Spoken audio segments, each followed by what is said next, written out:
जब से इजरायल ने ईरान पर जवाबी हमला बोला है, तब से दोनों देशों के बीच तनाव चरम पर आ गया है। इजरायल ने 1 अक्टूबर को हुए ईरानी हमलों का जवाब देते हुए हिसाब बराबर होने की बात कही। साथ ही ईरान को बदले की कार्रवाई से कोई कदम ना उठाने की नसीहत दे डाली। मगर इजरायल के हमलों से तमतमाए ईरान ने कड़ा पलटवार करने की धमकी दी है। ईरान का शीर्ष नेतृत्व इजरायल का मुंहतोड़ जवाब देने को उतारू है। ईरान को संभावित खतरों को देखते हुए अब इजरायल को भी बड़ा खतरा मंडराने लगा है। वहीं अमेरिका भी ईरान को पलटवार न करने की हिदायत दे चुका है।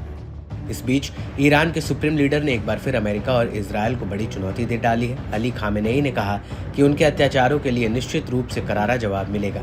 शनिवार को छात्रों के साथ एक बैठक में खामेनेई ने कहा कि अमेरिका और इजरायली दुश्मनों को पता होना चाहिए कि ईरान और प्रतिरोध मोर्चे के खिलाफ वे जो कर रहे हैं उसके लिए उन्हें निश्चित रूप से करारा जवाब मिलेगा।